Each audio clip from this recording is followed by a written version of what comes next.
Sioux Falls, I'd like to welcome you to another listening and learning session. This month, we're at Dow Rummel. And I do not think that I've ever had a listening and learning session at Dow Rummel.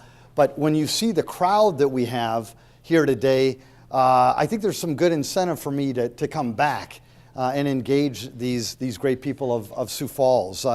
Again, it is July. I just came from outside. It's 102 degrees right now, but it's really comfortable here at Dow Rummel. And so really excited about this. And again, folks, listening and learning session. There are no rules. You can ask me anything that you want, but it is your program. I'm your mayor, and I'm trying to learn from you, trying to engage you. And so I really hope that you'll have some good questions or some good comments for me.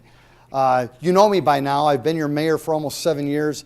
I can talk all day, but I really don't want to do that. I'm here to engage you. So why don't we kick it off with, does anybody willing to ask me the first question or make the first comment? Anybody? I'm talented. Well, then Bailey, where's Bailey at? Bailey's already left me. Oh, okay. Very good. Very good. Thank you. Bailey, thank you. It's not live TV, so we're okay. Bailey, thank you. As I understand it, you're a grandfather now. I am a grandfather now, yes. So I just wanted to mention that all the rest of us look pretty good, but when you become a grandfather, all of a sudden you have a beard. Okay. Well, I am a grandfather now, and this is the easiest question I may have ever had at a listening and learning session.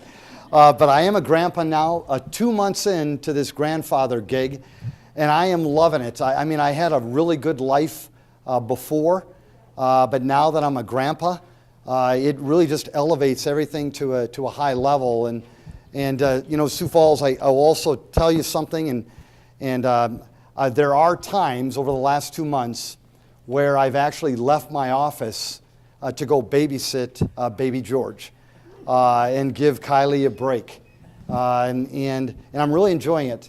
The only thing is that my shirt gets all wrinkled, and so the team, they said they have to bring some shirts into the office now, so those times when I do babysit. But I'm enjoying it, so yes, thank you. I'm still growing but anything else? Come on. This is going to be the shortest listening and learning session we've ever had, folks, unless you ask me something or make a, yes, please. Members of the city council who are objecting to the new administration building and are trying to stop that, and you may or may not decide to veto this. What would your response or answer be to the objections that they are raising about that building? Very good. This has been and the comment was, there are some city councilors who are maybe objecting to the bonding of the proposed city administration building. And the comments were, so what are your thoughts about that?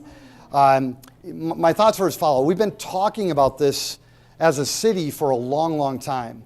In fact, this probably started back in 2007. As your mayor, we've been talking about it since about the last 2 to 3 years. 2 of the years have been truly just in collaboration with the city council. One thing that you'll learn, whether it's an event center, whether it's a pool, whether it's road construction, whether it's pension reform, or whether it's building a new building, one of the things that you're going to learn is that we've all got differing opinions on its merits, on its timing, on location, on whatever it would be. In this particular case, we've brought forth a recommendation that we think is very strong. And we knew that there would be a bunch of debate, a bunch of dialogue, more due diligence on it. And obviously in this particular case, there is. We had a prior city council who voted to move this forward. And we've got a city council now that wants us to, may have a different opinion. Right now, I'm not going to tell you what I'm planning to do because I'm still working through that.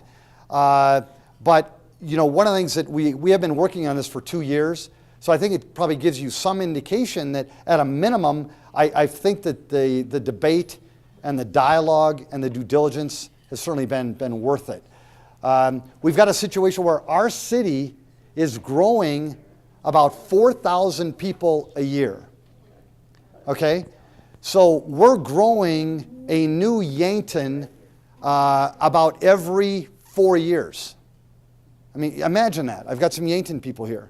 We're growing a new Yankton every 4 years. And so you know what that means is that in order for us to keep up with that growth, we're also going to have to grow some things, some basic infrastructure as a city. And infrastructure is not just roads, and it's not just sewer lines, and it's not just, police and fire. Infrastructure also is, you need to have a place where citizens get served. You need a place for your employees to work. You need to do that. And the way that we're doing it today is not very efficient at all. We've got, serving the citizens, we've got places all over town where people have to go to get served. We've got employees that are working in probably not the most favorable conditions. We're renting property versus owning. And if you're only going to rent a short period of time, that makes sense. But as a city, if we're going to rent for a long period of time, that's a waste of your taxpayer dollars. It's a waste. So I think at some point in time, we have to decide, okay, is the city of Sioux Falls going to stick around? I think we are. We're not going anywhere. In fact, we're getting stronger. We're getting more confident. We're getting more vibrant. It's a place where people want to be. And so because of that, there are certain investments that you should make. And so that's what we've tried to do. So again, there will be more dialogue. At a minimum, I have to make a decision as your mayor in terms of what I am going to recommend. And I commit to you that I will make that decision here soon. And I'll do my best to try to explain why I believe the way that I believe on this particular topic. You should know I've not done a veto override since I've been your mayor. I've not done that to date. So again, this is just another thing that I'll consider as your mayor. And here's one thing that I can guarantee you, and I don't guarantee you things very often, but here's one guarantee. No matter what I decide, there's going to be a bunch of people mad at me. That's the way it goes. That's the way it goes. And it's you folks know I love this job. I do. But one of the more challenging things about this job is that every decision that I make, every single one, no matter what it is, there's at least 4 out of 10 of you, sometimes 5 out of 10 of you, that are mad at me. Every single time. And that's really hard. It's really hard. But it's what I'm supposed to, I'm supposed to be your mayor. I'm supposed to lead. I'm supposed to, with the help of the council, with the support of the team, and with all of you, this is our city. So here's my commitment to you, okay? And I wasn't expecting this to be the first one, but I probably should have. Here's my commitment to you. Whatever decision that I recommend, sincerely, it's going to be like all the others. I'm going to do them based on what I think is best for this city, for these citizens. That's the way it's going to be. That's the way it's going to be. And I've got all kinds of special interest groups who try to pull me this way, special interest groups who pull me that way, and I'll listen to them, but I'm not going to be beholden to them. I'm not going to do it. I'm going to make my decision based on what I think is good for this city. And so more to come. Stay tuned. Okay, stay tuned. Thank you. That was, it is probably the hottest topic right now. And it should be. It should be. Folks, it's over a $20 million investment. So it should be. It should be a hot topic. There should be, personalities saying no and the others saying yes. And there should be. It should be hard. It should be hard to spend $20 million of your money. It should be. okay? So this dialogue, this debate, it's okay. It's okay. So good job. Thank you. Good job. Others? Any topic? Yes, thank you. Here's a rule. Here's a rule. Folks, these people are out here. They need you. So you've got to be right here. So right here. There you go. Thank you. Are you thinking of having suburbs? Well, that's interesting. This city is growing at a very, very fast pace. Again, we've got right now about what I'll call 50 islands. 50 islands. And let me explain that to you. The city has grown around pieces of property in our city. Okay, we've grown that fast. And there are these islands where we've not annexed them into the city. They're living kind of within our confines, but they're not citizens or taxpayers of Sioux Falls city government. Okay, so they're not suburbs, but they are, parts of our town that need to be annexed in. There, we've got Harrisburg, we've got T, we've got Brandon, we've got Crooks, we've got all these other areas where it's not going to be, in my lifetime, God willing, in my lifetime, they will be truly suburbs of Sioux Falls. I mean, we're going to be connected. We will. We'll have, or we're suburbs of them, either way. But yeah, we will be connected. And that's what we're planning on. We've got we don't just plan 5 years out. We're planning 25 years out at a minimum, if you can imagine that. We've got a good idea where our next fire station's going to go, where our next school's going to go, where our next big mall's going to go. We plan that about 25 years out. And we work in collaboration with T and Harrisburg and Brandon, all in the spirit of doing that. So yeah, I think suburbs are a true reality. I mean, T and Harrisburg are probably our closest brothers or sisters right now. Yeah, good job. Thank you. Others? Anything? Yes, thank you.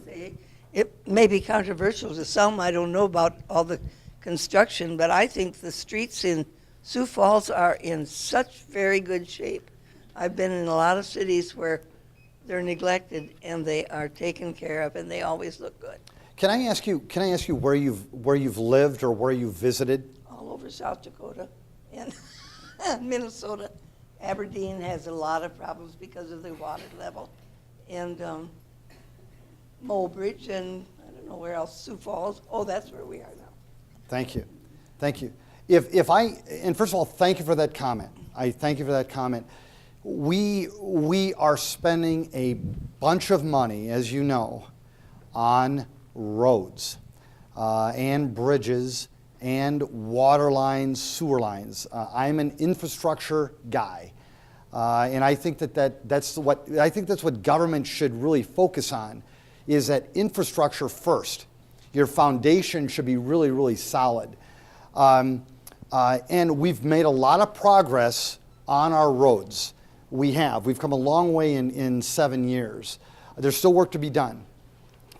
One thing I will mention is that we just did a study where we had a firm come and they took a picture. If you can imagine this, folks, they took a picture of every single road in our town, every single road.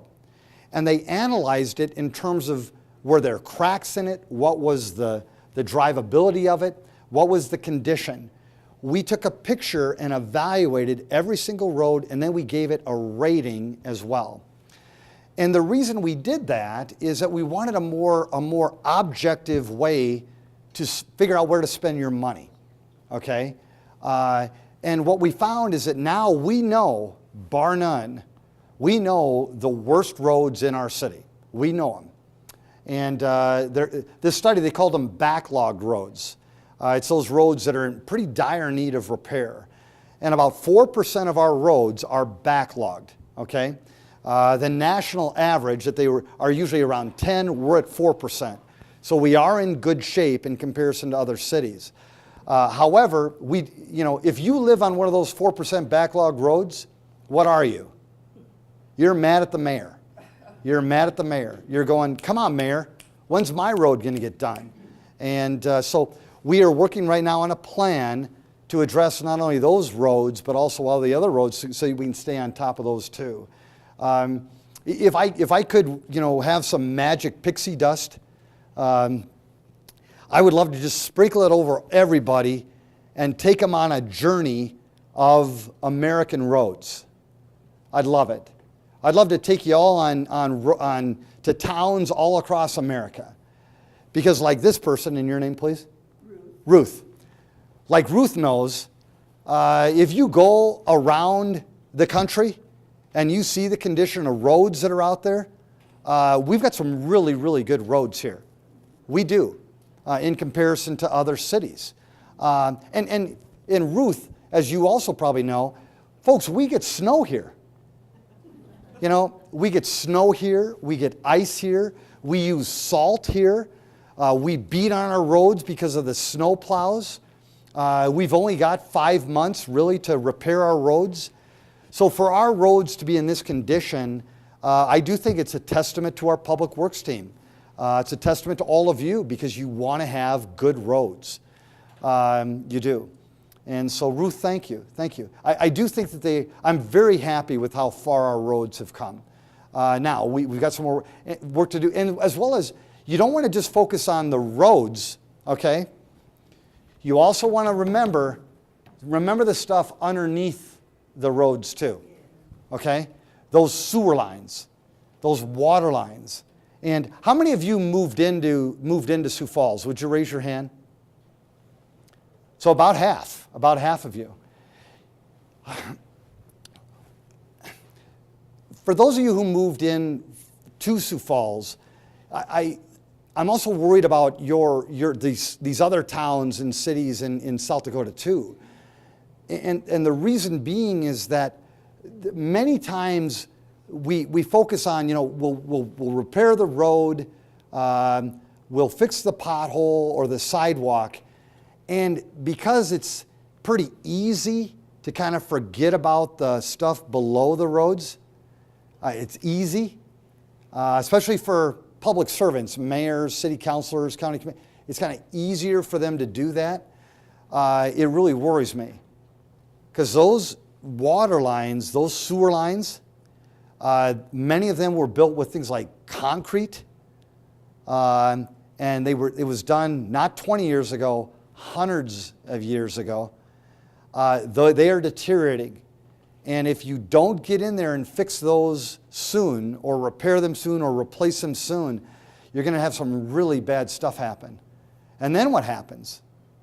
What happens? When I was first elected mayor, I don't know how many of you have been here for my entire 7 years. This is no kidding. When I was first elected mayor, I'd been on the job maybe 3 months. And I get this call, and Vicki said, Mayor, you got to come down to City Hall right away.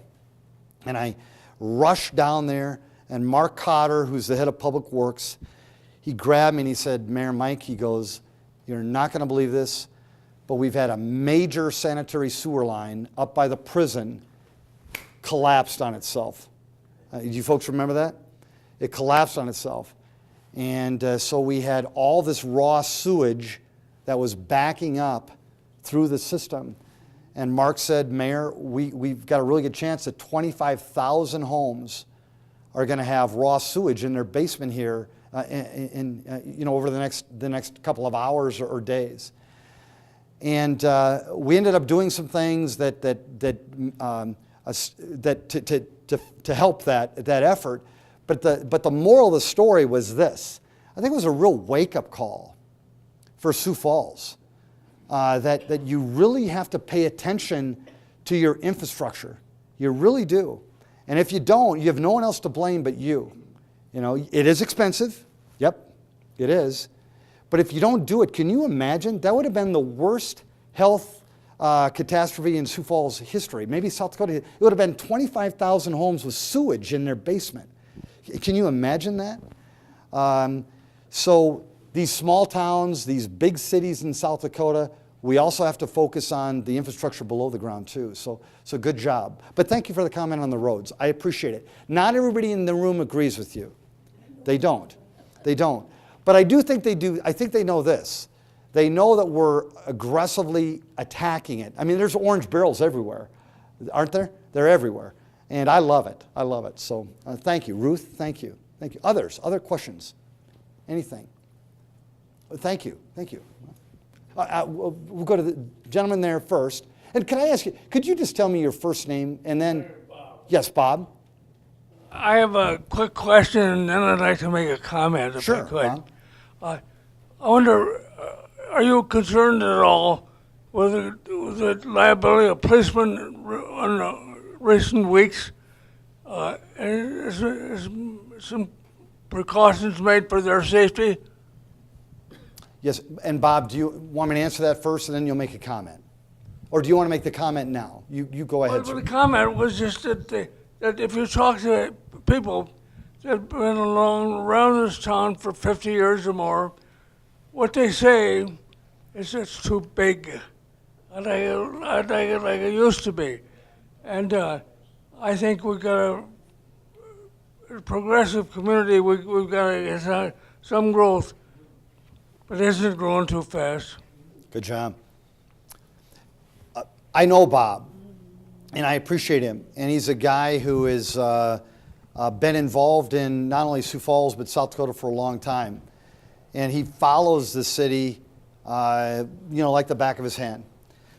And I think first of all, let me talk about your question, and then I'll talk about your comment after that. Bob said, "Hey, Mayor Mike, what about the police team, the fire team, the first responders? Are you concerned about them? Are you doing some things to protect them?"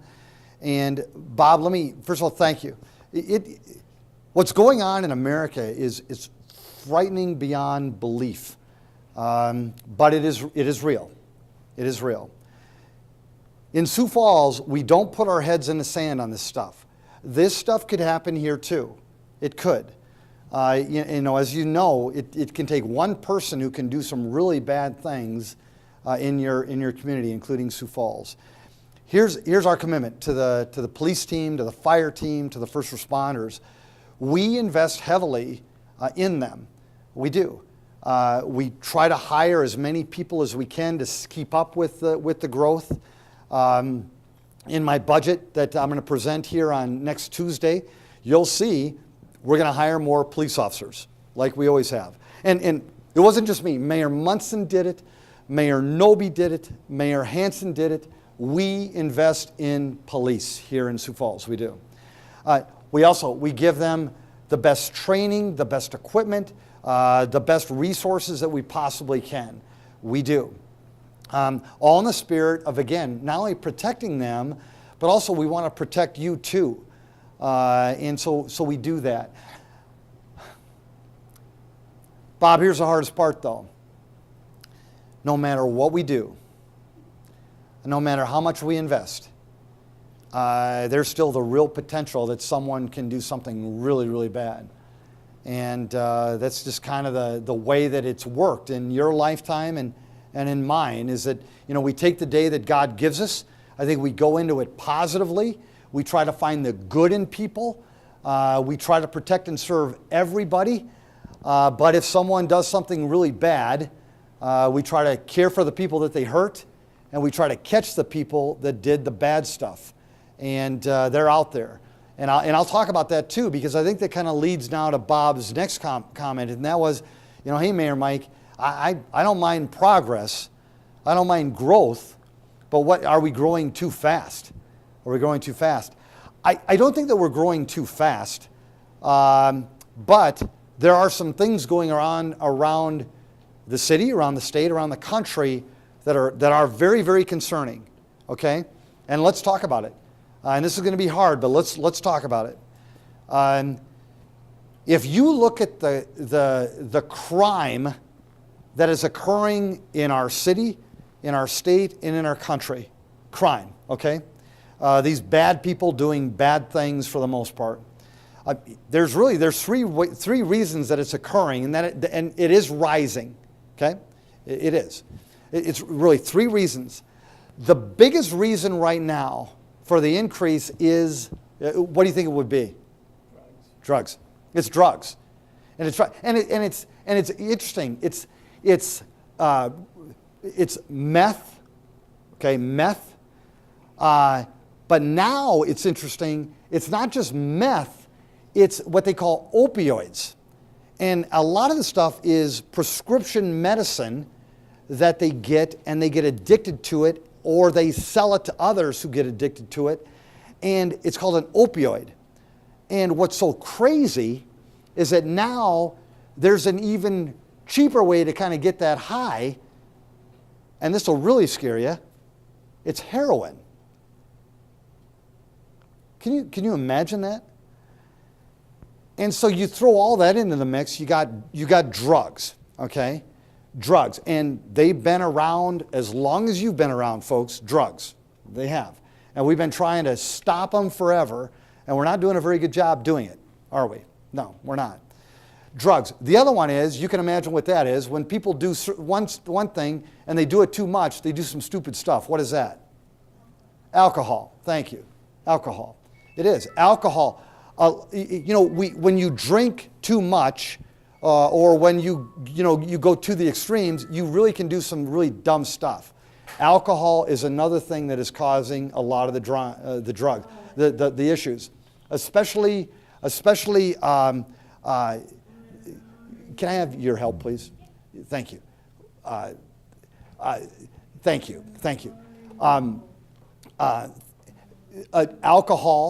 Alcohol is another one that is really impacting. And then there's a third, and it's one that's really hard to talk about, but I think that we have to talk about it, is mental illness. Mental illness. Many of the people that are in our jails, they have mental illness challenges. They do. And it's really, it's a sad deal, but it's real. And so, Bob, a lot of the things that people are concerned about when it comes to growth involve crime, and I get it, and I respect it. But those are some of those things that we're trying to work with as a society. But I'll be honest, I don't know if we're doing a very good job. And do you have a follow-up comment, Bob? Please, do you have a follow-up comment? My main concern was the thing that differed is that policemen being targeted. And Yes. I was wondering if there was still one man to a police car, or if you're taking any special precautions in view of what's new. The new thing the last couple of weeks is policemen being targeted by Yes. the goofballs. Yes. Bob, it depends on the situation. We prefer 2 officers working, but there are cases where we'll have 1. There are, depending on the situation, depending on the crime, depending on the environment, depending on the time of day, depending on the day. There's a variety of things that our police team does. But Bob, if I can, our police team, led by Chief Burns, Assistant Chief Smith, they know what they're doing, and they're also working collaboratively with the state as well as with the federal government. You can't imagine what's going on behind the scenes to try to work in concert to address some of these challenges that are out there, some of these bad things. Bob? Yeah, thank you, Mr. Mayor. You're welcome. Just on the size of the city, my preference would be to get steady but gradual growth, that the infrastructure, the roads and bridges keep up with the growth. Don't grow too fast. So that's just thank you, Mr. Mayor. Good job, Bob. Thank you. There's one thing that is kind of out of our control, and well, maybe it's not. For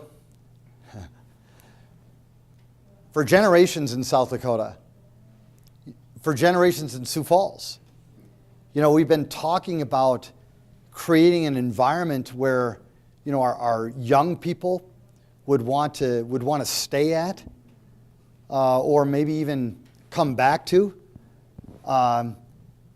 And we've done it. We've done it. Sioux Falls is a place where people want to move to. Not only young people, but maybe more importantly, the active generation, retirees. They want to come to Sioux Falls.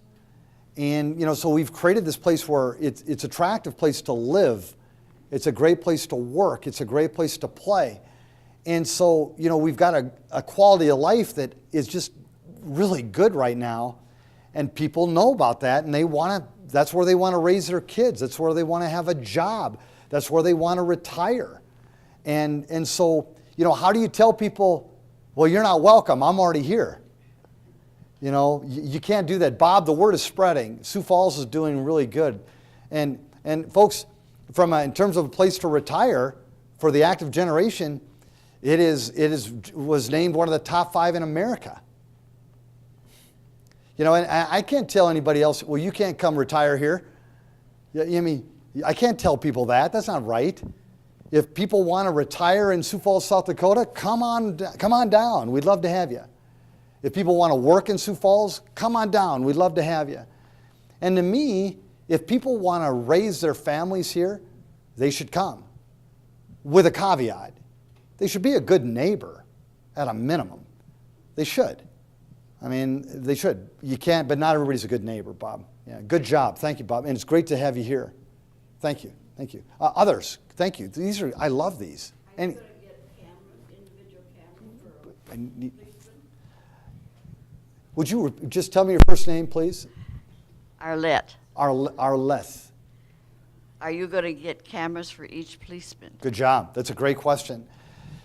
Right now, we are testing body cameras, okay? All of our patrol cars, they have cameras, okay? They shoot out, okay?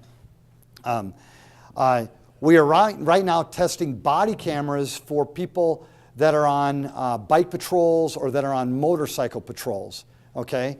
So that, they're not on the motorcycle themselves, they're on the person. And so we're testing that. So that's kind of where we're at right now, is we're in this testing phase in terms of body cameras.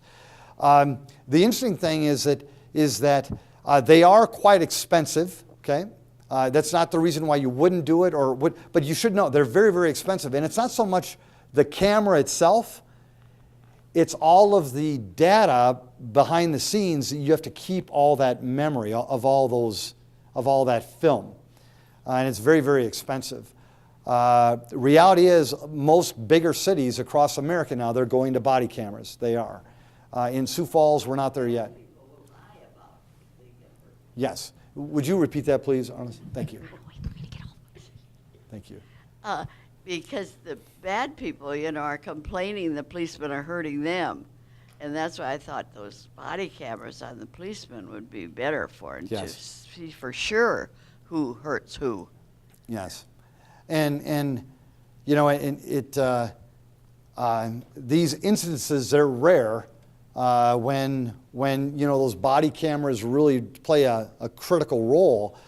But when they do happen, they have shown some things that have really shed some light that are out there. And I think what you have to try to figure out is it worth the investment? And right now we're still trying to figure that out. The last few bad things that have been happening, body cameras, and wow. Yes, very good job. Thank you. Thank you, Arliss. Thank you. Others? Yes, thank you.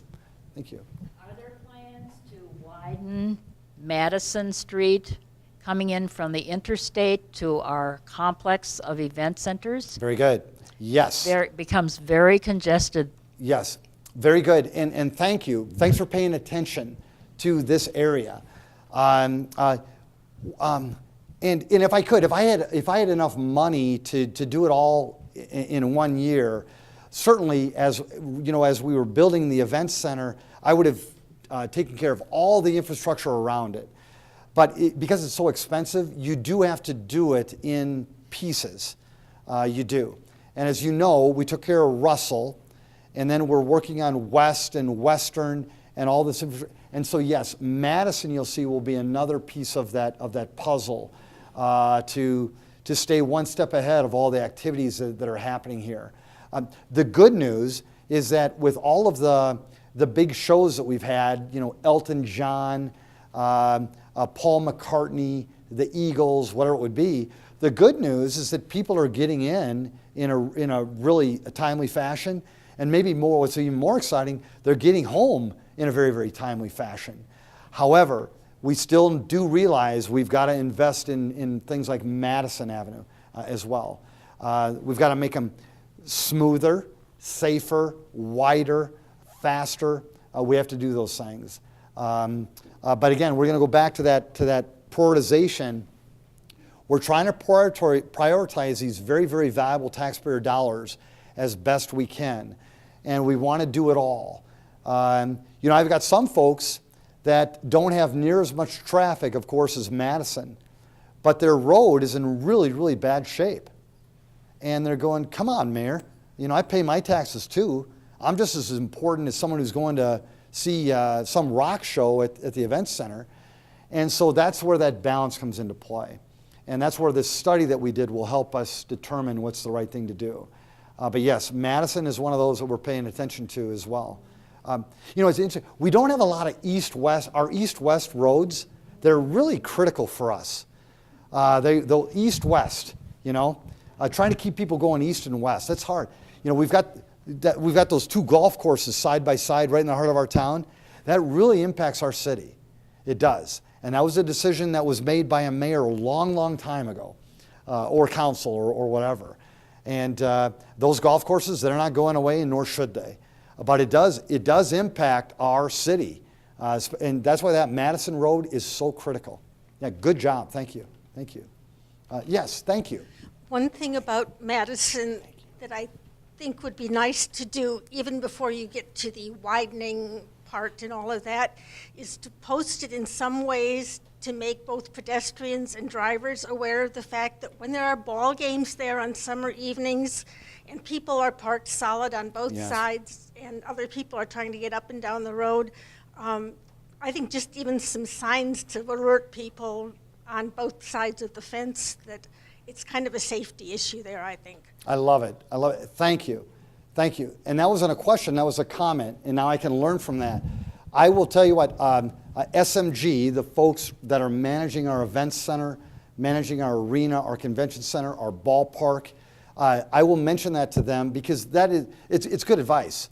I mean, whenever there's a big event, we should have more signage that say, slow down, or please pay attention to pedestrians, especially right where you're talking about, because we've got little kids playing ball, we've got adults playing softball, we've got parks there, and so they're doing what they normally do, but then all of a sudden we got people who are trying to get to an Elton John concert that same night.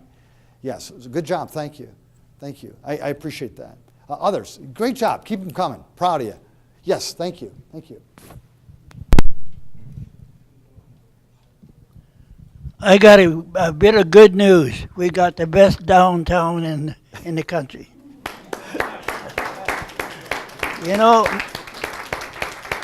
Most cities, as they grow, downtown goes to pot, but not in Sioux Falls. Well, thank you. And Sioux Falls, I swear, I didn't set this up. I didn't bring these people in.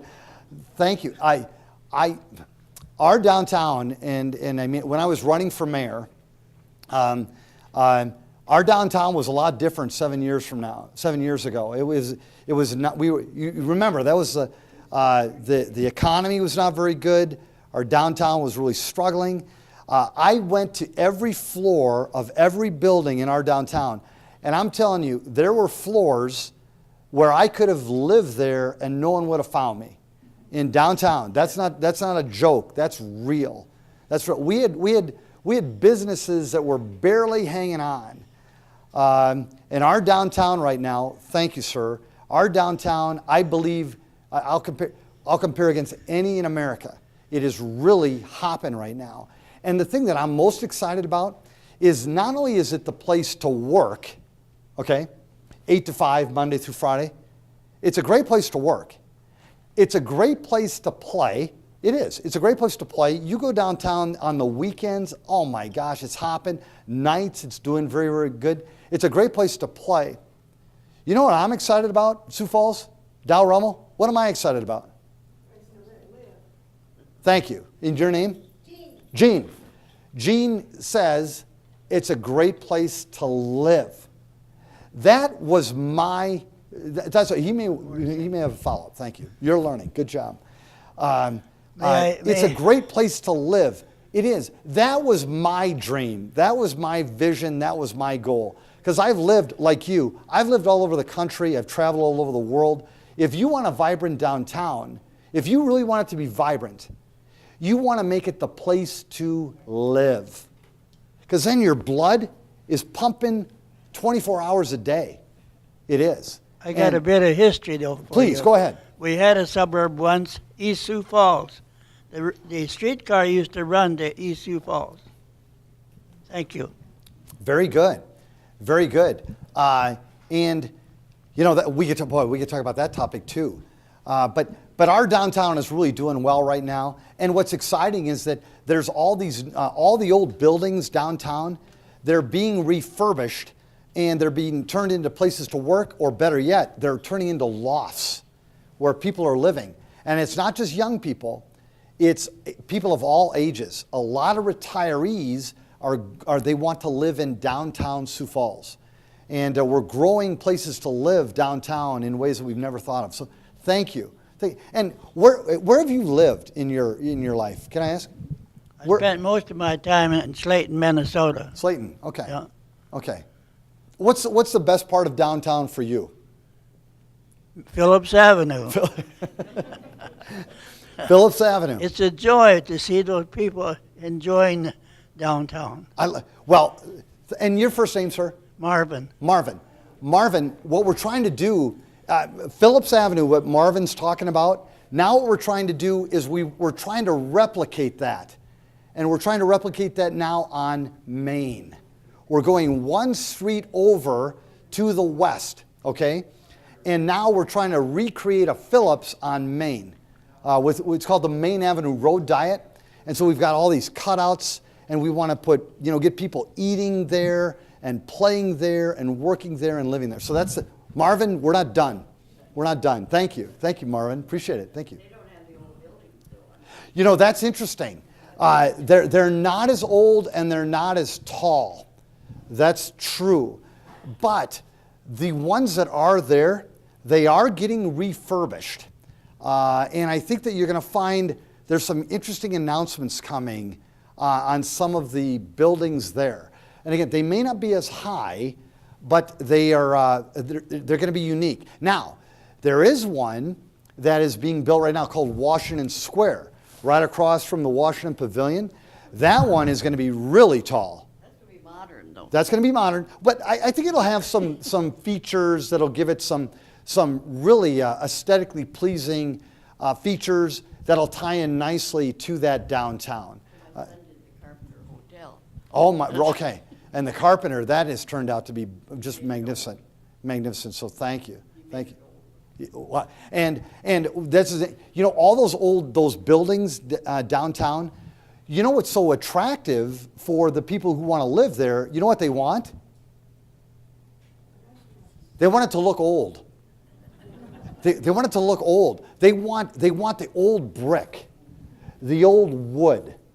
They even want, the pipes that are hanging from the ceilings, they want them exposed.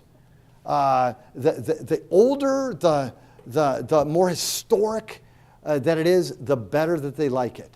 It is just great. Those high ceilings, they want the dust out, but other than that, they want, and yes, they do want the access to the shows, to the restaurants, to the bars, to the activity. They do. So good job. Thank you. Yes, thank you. One thing I'm thinking as I listen to you hype all the great things about Sioux Falls, I moved here less than a year ago. Welcome. Thank you. And I had served 2 terms as an elected council person to a suburb of Sioux Falls, St. Paul, same thing. Yes. And one of the big issues people had there was communication between city and residents. And it's, you know, we had a community newsletter done with one staff person and a committee of residents that came out 10 times a year. And that was where a lot of the things that were happening kind of under the radar of the newspapers could get out to residents. And it just seems to me that a city the size and vigorous activity level of Sioux Falls could maybe use something like that to let people know what's happening and make them feel more invested.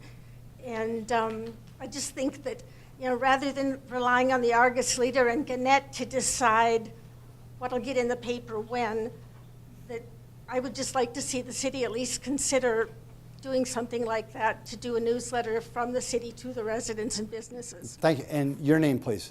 Lois. Lois. Lois, we are aggressively doing that, and we do it daily. We do it daily. We've got that already. And folks, all of you, I would highly recommend, in fact, Bailey, when we're done, we need to get every one of these folks our address for www.siouxfalls.org, okay? That's where if you want to know anything about anything going on in our city, just go to siouxfalls.org. It's got everything, and it's very easy to utilize, very easy to navigate. Or, was it Lois? Lois. And I don't know if you've got a phone, an iPhone or anything like that, but you've got things like Twitter feeds. We're sending out feeds of all of these activities that are happening on the spot as they go. Now, in terms of sending out a paper, a paper that is printed every day and distributed to the people, that's not going to happen. That's not going to happen. It's just too expensive. No, we were doing 10 times a year, which, you know, Yes. It was not even quite monthly, but we could cover some of the things in more detail and focus. Yeah, and even that though, Lois, you have to understand. We're what's so crazy? I like touching things. I still read the paper, the real paper. Okay, I need that. Magazines, I need the paper, but here's reality. It's going away, folks. It's going away. I mean, the days of paper, Lois, they're almost gone. So we've got, in order for us now, if you want to find out what's going on in the city of Sioux Falls, add Dow Rummel. We need to work with the Dow Rummel folks. There's all kinds of access that you can get, and maybe you should just even have one computer that's just got nothing but the city of Sioux Falls happenings on it. And just go there and and it's got everything. At our age, how many of us are left out? We don't do computers. Well, and I respect that. I am one of probably the least technically proficient mayors in the world. I'm not a very good technical guy either. I'm not very savvy. But I'm having to learn. I've got to do it. You know, I don't do this Twitter thing. I don't do it. But what's happening is that now more and more, that's how folks get their news. It's all based on some headline. You know, a headline comes, they look at the headline. If it's interesting, they'll hit it. They may read a paragraph. If it's still interesting, they may continue reading. But now everything is just boom, quick. Headline here, headline there. No one reads this full stories anymore. So yeah, it's a very interesting time, Lois. It is. But in terms of communication, we do things like CityLink. That's 594, channel 16. We try to engage the people as much as we can through the media, through press releases, press conferences. And we do things like listening and learning sessions, where we're trying to talk to the people about things that are bothering them, things that they're concerned with, things that they're happy about, whatever it would be. You did say a word, though, and you said something. You said, Mayor, you know, I'm listening to you hype everything. Here's the deal, folks. My style is I take the day and I go as hard as I can. My personality is probably a little more out there, and it is the way that God made me. My dad he wanted to, you know, engage everybody. He wanted to touch everybody. He wanted to know their story. My mom, as you know, wants to love everybody, wants to care for everybody, wants to save everybody. And so, Lois, I don't know why I am this way. I am what I am. I am your biggest cheerleader. I am. And I love this job. And even on a bad day, I'm having a great day. I just am. You know, I was in corporate America 25 years, and I learned a lot. I did. But as your mayor, on my worst days, I'm having a great time. I'm having a great time. You know, I am. I just am. I'm having a great. There was, that vote. Help me. And the vote on the city admin building. You know, I know that people were thinking, oh, the mayor's going to be down, or he's going to be mad, or he's going to break something. Are you kidding? That next morning, I woke up. I didn't sleep as well. Okay. But reality, I woke up, I read the paper, I went for a 5-mile run. I'm training for a half marathon right now. I went for a 5-mile run. I had some peach cobbler that was left over from the day before. I ate the peach cobbler. I went into my office, and I had a great day. And I was. What's your next job? I'm sorry? What's your next job? What are you running for now? Bob, that question is off the limits. Bob, thank you. That's very, sincerely, and I'm not trying to be. I'm trying to play some game with you folks. I'm not. I truly am. I am focused on being your mayor right now. I've got well over almost 2 years yet to serve you. Okay, I'm focused on this job right now. You people, because guess what? There could be a sewer line collapse tomorrow, or a fire, or some other opportunity. That's what I should be focused on, and that's what I'm doing. I am. So I'm sorry. I'm sometimes, welcome to our town. Welcome to our town, and thank you for being here, Lois. Appreciate it. Yes. But Mayor, my friend. Yes, sir. You're a Democrat, and this is a Republican city and a Republican state. How in the world can you continue with this enthusiasm?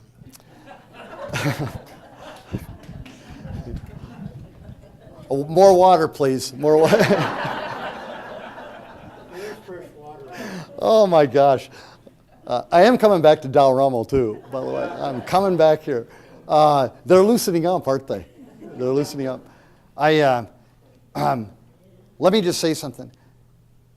I have done everything that I can over the last 7 years to keep partisan, and I got a bad word I was going to say, but I can't say it on TV, to keep that stuff out of what we're doing here in Sioux Falls. I am. It's not about being, you don't fix a pothole because of some Democrat policy or some Republican policy or some independent policy. You don't do that. In city government, especially in Sioux Falls city government, you want to keep that partisan stuff out. And I think for the most part, we've done a pretty good job. Now, I will say this. It is creeping in. It's creeping in, Bob, it scares me. It scares me. It's creeping in. You see the stuff that's happening nationally, and how you can't get people working together, finding common ground, even communicating, and they're not getting anything done because they're so mad at each other. They're more on the extremes than they are working together. State government, I think in South Dakota we do a better job than other states, but there's some issues even there. In Sioux Falls city government, at least for the most part, that stuff has stayed out of the fray. But I've seen it. It's coming in. It's coming in. There's some things that are even going on right now that really concern me because of partisanship. But I'm just not going to deal with it. I'm going to just, again, the decisions that I make, and your first name again was? Nancy. Nancy, I mean it sincerely. And folks, whether you believe it or not, the decisions that I'm making as your mayor are based on what I believe is right and good and sustaining for the city and the citizens, not some special interest group, not some political party, not some powerful person. And when we do that as a community, when we do that together, and when your elected leaders do that, you stand a much better chance of having a really good government, a really good town, a really good city, a really good county, a really good state, and a really good country. But right now,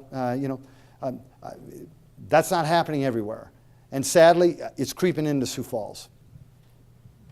Don't give him the mic. No. Come on, you can have it. Yes, thank you. Thank you. My question concerns the change of government, and I forget the exact year that it took place. Yes. Our present charter.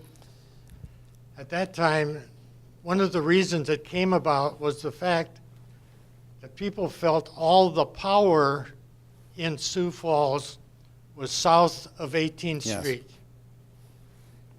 I wonder if that has changed.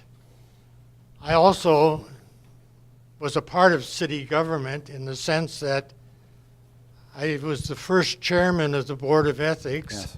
And spent 13 years put on there by two different mayors on the Board of Ethics. And we saw some things on that board which are strictly confidential. And there still was bitterness of the past in the sense of a political division. Yeah. And I think the reality is I'm an optimist, but there's also, I'm a realist too. No matter where you're at, there's going to be division, and there's going to be politics, and there's going to be games, and there'll be some partisanship. But you know, I think that, again, if you should minimize it as best you can, and I think your government will be more effective. I like our form of government. I do. Of course, I like the strong mayor form of government, of course, because I'm a fairly strong mayor type. But I also, the checks and balances of the council, I think, play a valuable role, a very valuable role. And so I think as long as they work together and they do it for the right reasons in terms of making their decision or having their debate, I think we've got a really good government. Where I've seen issues over the last 7 years that I've been your mayor is when some of that other stuff creeps in, is when we've had the potential for some bad government. And that makes that I don't like at all. But it's been happening for thousands and thousands of years. It is. But I like our form of government. I do. Because I think that you can find common ground. You can use common sense. You can collaborate to ultimately make something good happen for your city between the executive branch and I think you can. I like what we've been able to do here. It's good. It's not every day is easy, but in the end, I think it's worth it. It's a good thing. So thank you, and thanks for your service. Thank you. We didn't pay you much for that, did we? Zero. Zero. That's right. Thank you. Welcome. Joanne. Thank you, Joanne. Something that hasn't been mentioned, and I'm relatively new to this state, this part of the country. Okay, Joanne. From the West Coast to transplant, but I have a daughter here. But anyway, nothing has been mentioned about the wonderful family opportunities in that wonderful bike path. Who developed that?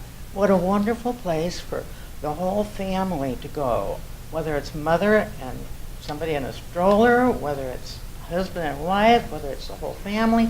They can bicycle from one side of Sioux Falls down around, come and get in on some concerts down there by the river and bicycle back home without spending a penny. Joanne, thank you. It's beautiful. Thank you. There's not another city like it, I bet. Well, it's interesting. Not a lot of cities have a bike trail that goes around the entire city in a loop, and ours does. It's about 21 miles, and then you throw in another 5 to 6 miles of connections to it. It does really make it special. And one of the great things is about a year ago, Joanne, we celebrated for the first time where you didn't, it was all nonstop. There were no places where you had to stop and look for traffic. We made it so that now it's just a continuous loop. And we're trying to find a way, Joanne, to get more connectivity to it, as well as now we are beginning to take some of those bike trails and working our way out towards some of those potential suburbs too. We are. But thank you. And it's right now it's in really, really good shape. We've tried to make it faster, wider, smoother, safer, and it's come along. But thank you. But Joanne, I'll say something. Not everybody uses the bike trail. So there are folks who are going, hey, wait a second, Mayor. Why are we spending money on that bike trail? I don't use it. I would rather have this or that. And that's the challenge when you're the mayor or you're the city councilor or a county commissioner or whatever it would be. You do have to make tough decisions and you have to prioritize the best you can. And again, remember, every time you do that, though, 4 or 5 out of 10 are mad at you. They are. But thank you for recognizing that. And you moved here from California. That's wonderful. To be with, no. Where did you move here from? Washington. Okay. Well, welcome. Well, I'm going to ask you a tough question. Okay? Well, I need that mic back. Because you said something glowing about Sioux Falls. And we're going to make her do this right now on TV. Okay, so but what's something that you're worried about or that you're concerned about being in Sioux Falls? You got to come up with something. What's something that we can improve on? You're trying your very best, and that's crime. Crime.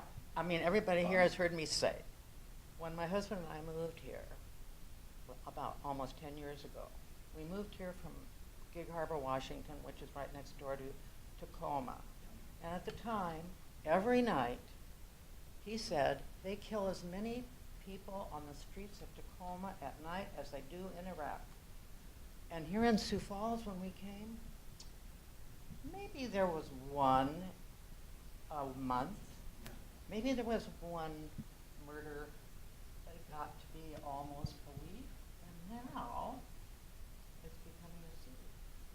Unfortunately, but you're doing your very best to keep it family-oriented, and it's a clean city. But it's a big problem for mayors and governors.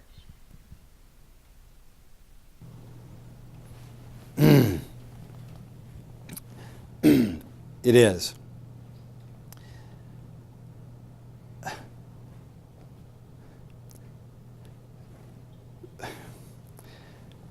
When it comes to quality of life,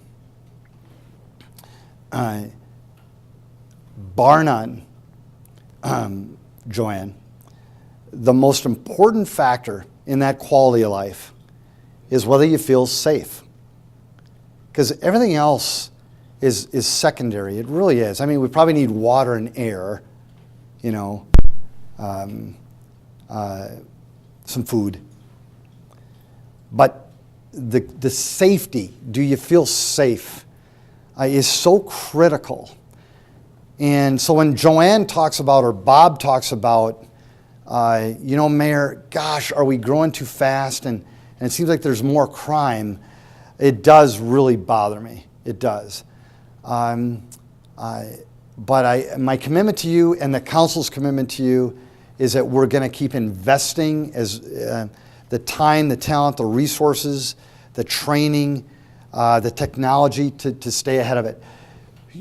We don't have a lot of murders in Sioux Falls or in South. We don't. We don't have a lot of shootings in Sioux Falls, in South Dakota. We don't.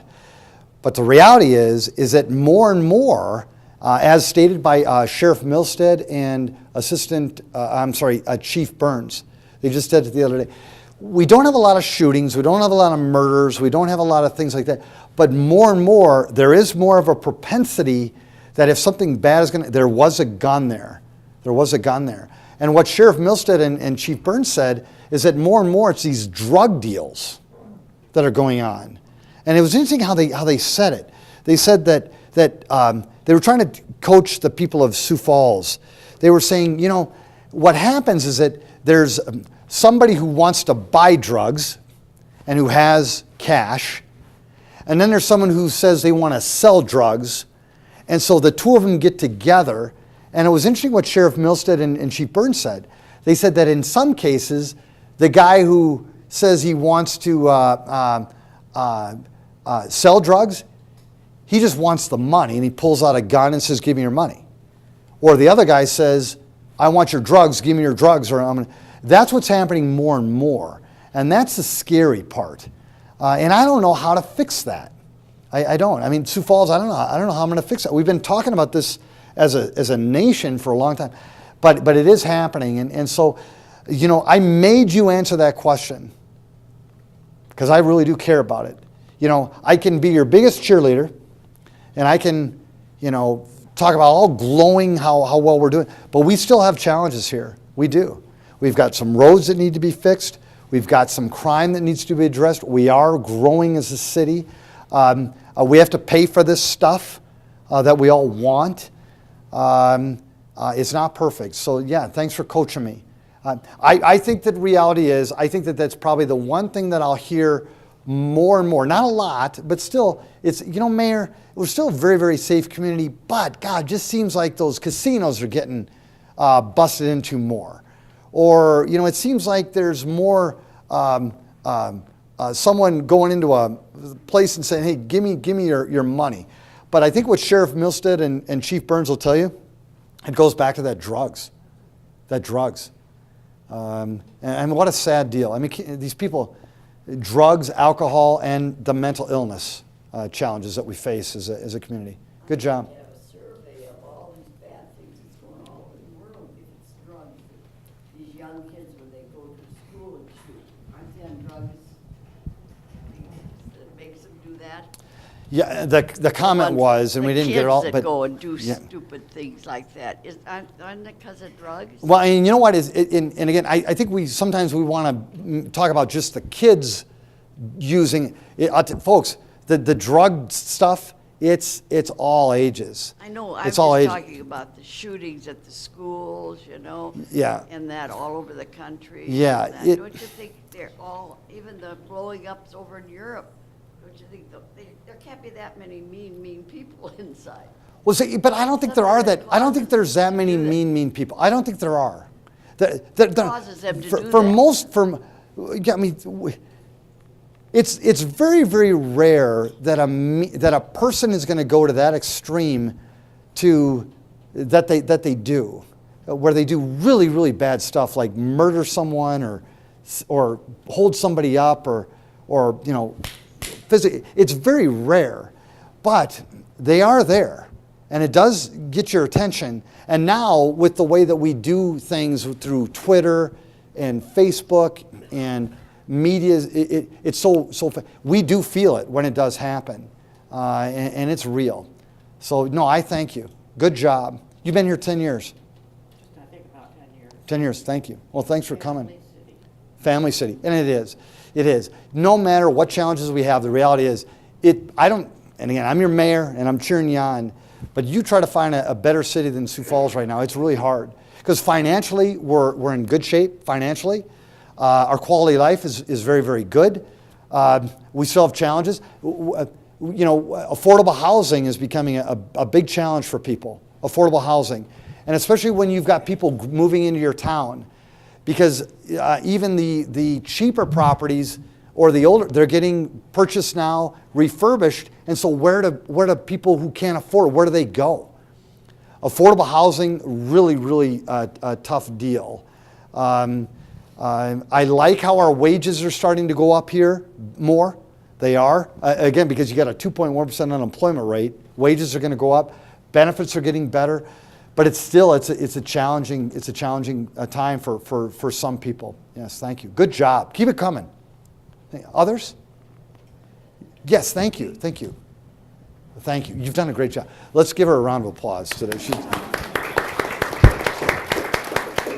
Oh, it's so funny. She's trying to stay off camera. And I love that. I love that. Are you from Sioux Falls, born and raised? Minnesota person. Okay, good. Well, your mom and dad may be watching this, so they'll see you. Thank you. Yes.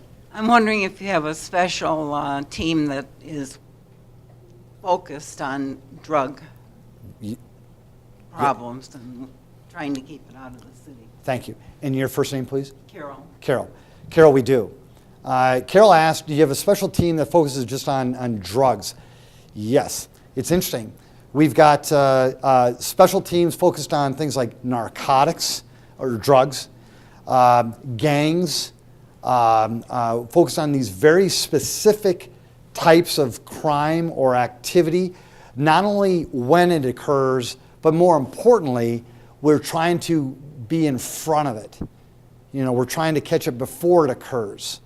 And so it's kind of a two-prong approach.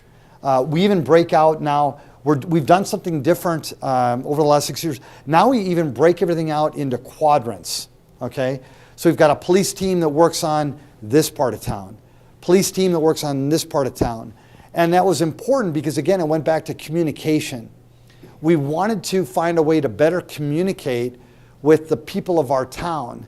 Not only the good people, but we are communicating with the bad people too. You know, trying to stay one step ahead of them and knowing what they're doing. So yes, I'll tell you, crime control is very specialized now. It is, and again, remember, it's not just us working as a city. We're coordinating our activities with the county, with the state, and this is interesting, with the federal government. So things like terrorism. You may not believe this, but we are working hand in hand to try to stay one step ahead of terrorism in Sioux Falls, South Dakota. We are. We are. It's real, and that's a good thing. That's a good thing. It is. And so, yes, there are very, very specialized techniques, methods that we're using nowadays to really stay ahead of it. And again, it's a safe place to live, but I don't want to minute. We do have to. We cannot put our heads in the sand. We can't anywhere. Whether you're from Tripp, South Dakota, Mitchell, South Dakota, or Sioux Falls, South Dakota, you got to pay attention to this stuff because it's real. And these. Remember how I started? I talked about drugs. Remember the first drug that I told you about? Meth. Thank you, ma'am. Your name? Rosemary. Rosemary, you're flat. Meth. Those meth labs they're not just don't happen in just Sioux Falls. In fact, they happen in places like I don't want to mention their small towns and big towns. They're everywhere. So this meth deal, this drug deal, this drinking deal, this mental illness deal, it's impacting every city in the country, including Sioux Falls. Yes, thank you. I have a question. What about poverty in this city? Yes. We're hearing about all of the good things and the nice things, but there's a certain percent of people that can never attain that. Yep. And your name, please? Harriet. Harriet. Harriet, there are a lot of good things going into town, but one of the challenges that we face is, yes, there's people that are struggling to make ends meet, paying their bills, finding affordable housing, finding enough food to eat. The biggie, of course, is healthcare. Healthcare. As a city, I'm proud of our city because we are a place where you can go to get a hand up too. We've got so many organizations here in town working to help people that are in poverty or that are working poor. Got a lot of people with 2 jobs, okay? They got 2 jobs. The husband's working, the wife is working. They're both working, but they're close to a poverty situation. They're living poor, okay? Or working poor. So we've got that. So there's a variety of organizations that are there to support, as well as the City of Sioux Falls. We're doing our part to try to help there too. Whether it be Falls Community Health, where we provide dental, mental, and physical care, things like affordable housing programs, and so much more. We're working on that. But again, the challenge is that no matter where you're at, there are folks that are doing very, very well and others that are struggling. I think a good community is one that tries to find good balance and support both. Okay, I'm going to talk about a topic, and I shouldn't do this.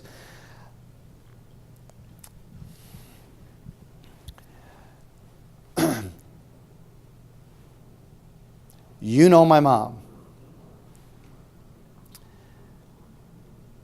And she taught me that we have to care for everybody. And then all of a sudden you become the mayor. And you're trying to find a way to balance all these needs and all these wants that people have, and all these challenges that we face, and all these opportunities that we can capture. And you know my mom. You know how she taught me. I'm getting ready to do a budget address next Tuesday, and you can watch it. There's been a topic that we've been talking about, or I've been trying to talk about for about 7 years now, and it's a hard one, but it involves things like transportation or paratransit transportation. And here's the challenge: is that there are people who don't. I've got 3 trucks that I own. So if I want to go somewhere, what do? I pick one of my 3 trucks. And I drive from here to there, and I can just pay for it. Fill the gas, get the oil change, and just go. There's people who can't afford their own car or their own transportation. And then you talk paratransit. That's an even greater challenge, because those are folks who they can't get from point A to point B in a car or in a truck, or maybe even using the bus. Okay? But here's the hardest part of my job. I got to find a way to meet all these needs, including folks that have these challenges that God has maybe given them, such as those who need paratransit. Okay? And some of you may even use paratransit right in this room. But here's the reality. The reality is if we don't do something to address these challenges within our transportation system, including paratransit, there is a freight train coming, and it's going to just hit us really, really hard. But the reality is it's so hard to deal with the topic, because you know people need public transportation. You know they're struggling to get from point A to point B. But at the same time, it's incredibly expensive. It is. And how do you meet that need between one paratransit ride is about $30 in terms of expense, and what do we charge? About $3.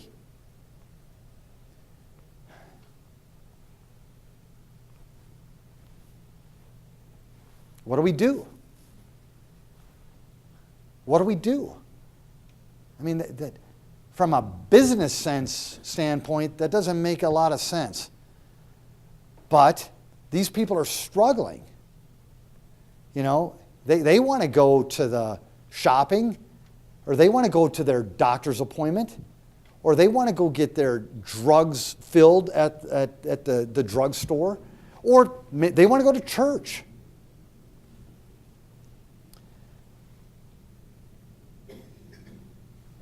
But how do you make tough choices like that? But if we don't do something, there's a freight train coming, and it involves transportation in Sioux Falls. Whether you're a public transportation or a paratransit person, we have to deal with this as a community, folks. We have to deal with it. And it's going to be really hard, but we've got to do it.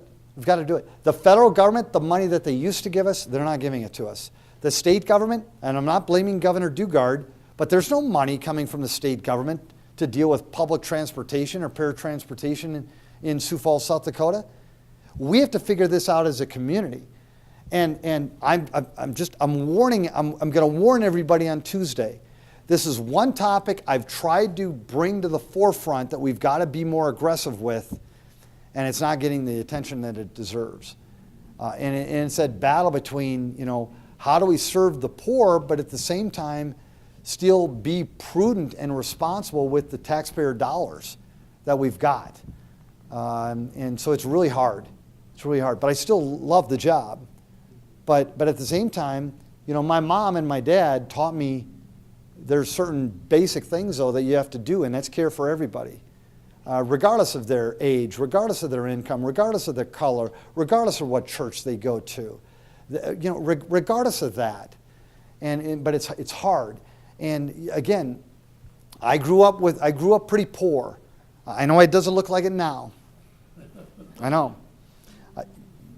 The people of Yankton know my story. So I was taught to care for poor people too. And so, but it's so hard trying to find a way to balance all this stuff. So I thank you. What concerns you the most about serving the poor in Sioux Falls? Is it something to eat, someplace to live, getting care? It's a combination of many things because their needs aren't just one or the other. They're like us. They need food and shelter and care and opportunity. They do. Yeah, and as a society, we try to do it privately. We try to do it publicly. We have nonprofits that help. But reality is there's still a lot of people that are hurting out there and that need help. And I do think, though, as a community in Sioux Falls, I think we try harder than many to help people. But there's still challenges out there. It is. When we had that Van Epps Park discussion, 2 years ago? And we had those people that were, drinking in our parks and creating all kind of havoc. And in some cases, they were drinking the soap in the porta potties. Remember that? I mean, to get that high. Here's one of the things that I learned. And help me with your first name again. Was it Lois? No. Harriet. Harriet. One of the things that I learned then, we actually had people that were sleeping in bushes across the street from Van Epps Park that I didn't know about. I'm the mayor of Sioux Falls. I don't want anybody sleeping in some bush across from Van Epps Park. So we're trying to find this balance. How do we care for all these people? And we're not going to give up. Just like we're not going to give up on the crime deal, we're going to still keep caring for people in the city of Sioux Falls. But it's hard. Yeah, thank you. Good job. These are tough topics, but they're critical for our town. And we're getting ready with the budget discussions that are coming up. I'm going to give my budget presentation on Tuesday, and then it goes in the hands of the city council. Guess who also struggles with this? Your city councilors. These 8 women, these 8 men that you've elected, they have to find a way to struggle through this thing too, and find a way to balance these budgets and do some good things. So good job. Yes, thank you. I'm wondering about the homeless. How bad is that here? Well, I think that there's always those folks that are homeless too, and the definition of homeless can be quite broad. Those that I think that we all think about are those people that are just sleeping under some tree or in their car, but homeless is actually even greater than that. It's folks that are families that are living temporarily with some other family, even though they may have a roof over their heads or food that they can. They're still homeless. They don't have their own home or their own shelter. It's a challenge. We try to monitor it with the help of people like Stacy Teason and others. Bishop Dudley, St. Francis, Good Shepherd, the Banquet. We're trying to track that there too. But homelessness is another one of those things. It's not going away. I mean, folks, you've got some people who choose to be homeless. They do. They've got some challenge. They'd prefer to be outside than they want to be inside. And some of them are veterans too, folks. They're veterans. People that have served our country, women and men that are homeless. So yes, thank you. Yes. But that's part of the mental health problem. Yes, it is. It is. And we could talk about mental health for the next hour too, and we're not going to do that. But folks, you have been unbelievably open, unbelievably very constructive, good comments. I love it. But I think it's time to grab a cookie, grab some coffee, and can I just add, can you invite me back to Dow Rummel again? Let's do it. So thank you.